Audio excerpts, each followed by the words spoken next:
I'm Bruce McClure from the University of Missouri. I work with a group of scientists that are trying to understand the barriers that prevent crosses between crops like tomato and their wild relatives.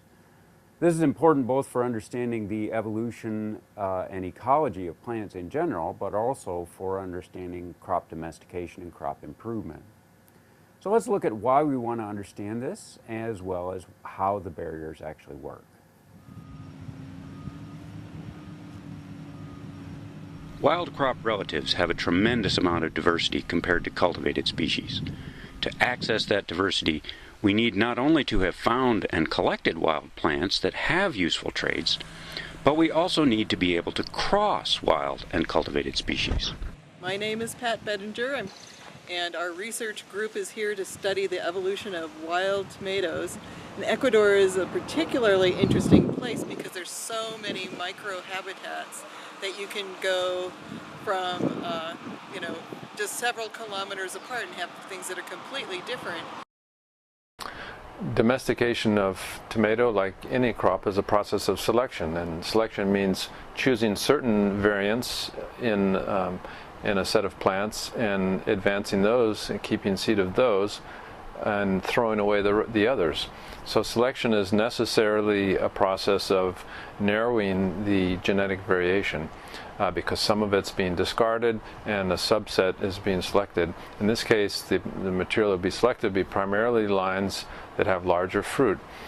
And so we start out with a wild ancestor that has a lot of genetic variation, and then we end up with a cultivated plant that has a certain very useful variation, larger fruit, and maybe other attributes, but some of that original variation is inevitably lost during that selection process. Human selection, begun by indigenous peoples and continuing to modern times, involved simply retaining the largest tomatoes in each generation and using them for the next generation, and repeating this process over and over. This gives us what you expect, a homogeneous crop of large tomatoes that look and taste good compared to the wild progenitor. Yes, domestication made tomatoes homogeneous for desirable traits like size and taste, but that process inherently suppresses diversity, and crucially, at the same time, they lost variation for disease and pest resistance that are maintained by natural selection. We're showing this here by the pests favoring the big cultivated tomato and running away from the wild relative. In another video, we mentioned that scientists have preserved some of the diversity of wild species in gene banks to make it accessible. Breeders would like to be able to recapture traits like pest resistance seen in the wild tomato and bring them back into cultivated tomatoes by crossing. But interspecific reproductive barriers can hinder that process. I'm standing underneath a giant plant of a wild tomato relative named Solanum ocranthum. One of the challenges with this species is that it doesn't hybridize easily with cultivated tomato. Nobody has succeeded in breaking that genetic barrier. The basis for that failure to hybridize with tomato is not known at this point. It seems to be that the pollen germinate fine and they grow into the pistil, into the female part of the tomato flower, but they fail to fertilize the tomato seed, so they don't form seed. So it appears to be at that stage that there's a problem, but pollen do initially germinate. So why can't we cross close relatives like tomato and that wild plant? We do know something about how these interspecific reproductive barriers work, and we're starting to be able to break them down to allow new types of crosses between tomatoes and their wild relatives. Tomatoes are pollinated by bees. The bees make a special buzz to release the pollen that they collect for food, but as they do that, they're pollinating the flowers as they move from one to another. Since the plants are depending on bees to move pollen from flower to flower, they need to be able to differentiate between pollen from different species.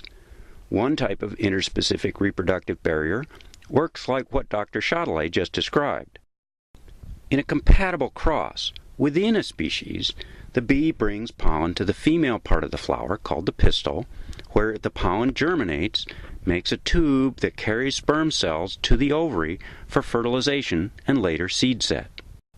But if the bee brings pollen from another species, the pollen tube does not grow all the way down and fertilization is prevented.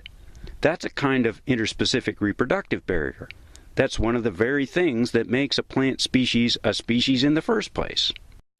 Knowing this can be helpful for improving crops because once we know what the barriers are, we can take them away. By doing that, we can make crosses between species that couldn't otherwise be made. This is an immature fruit made with a regular compatible cross, Arcanum crossed with itself. And this is what happens if we try to cross Arcanum with tomato, no fruit.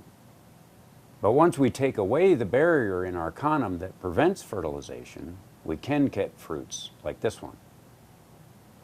By preserving and visiting the areas where wild relatives of our crop species live, by collecting the germplasm so it's accessible for plant breeders, and by understanding and manipulating the relevant interspecific reproductive barriers, we can continue to improve the crops that we depend on.